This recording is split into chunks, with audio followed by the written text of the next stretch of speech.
Red, white, and blue election coverage live at 5. Wisconsin makes political history today. Voters are turning out in huge numbers, some facing long lines at the polls on this recall election day. The race everyone is watching is for governor. Scott Walker and his wife Tanette cast their ballots at 7 o'clock this morning in Wauwatosa. The governor will end the night with a big rally in Waukesha. Democratic challenger Tom Barrett voted in Milwaukee this morning. He plans to campaign until the polls close and then attend his election night party in downtown Milwaukee. The state election agency is predicting a 65% turnout by the time the polls close at 8 o'clock tonight. NBC 26's Casey Hott is at a polling place in Ashwaubenon right now. She begins our live team coverage. Casey? Yeah, good evening, Stacy. There are just about 3 hours left in the recall election, and take a look here. You can see there's still plenty of long lines, lots of people still coming out to vote. Some people see it as a chance to make history, but some are upset that they have to vote at all. In northeast Wisconsin, the polls were the place to be.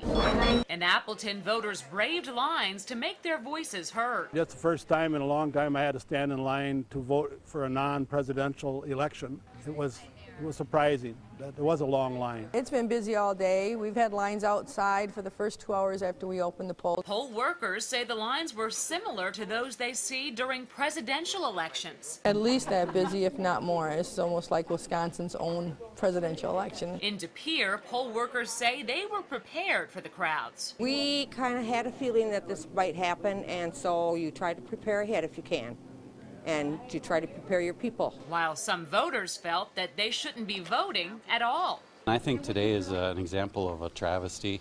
I think we've already have an election process. This recall election, there is no criminal acts. We've become a nationwide source of controversy because of the different ways that we're doing things this year, and I hope that somebody learns something from it. Volunteers in Ashwaubenon say it's the busiest they've seen the polls in years. It's been very busy here today. When we opened up, the lines were out the door. But everyone agrees on one thing. They're happy to live in a country where each vote counts. Now, this line behind me is about a half hour long right now, and here in Brown County, voter turnout is expected to be as large as 78%. Poll workers also tell me they've seen an incredibly large amount of people registering for the very first time today. Live in Ashwaubenon, Casey Hott, NBC 26. Thanks, Casey. Our NBC 26 Facebook friends are sharing their voting experiences tonight. Ty says, at 9:30, I was already number 171 in a small town. Shay writes, Village of Hobart took about 25 to 30 minutes, starting at about 7 a.m., line back to the door. And Mandy writes, the Little City Hall building here in Clintonville is packed, and there is a lot of traffic coming and going. Glad to see so many people voting, end quote. You can still post your comments on our NBC 26 Facebook page.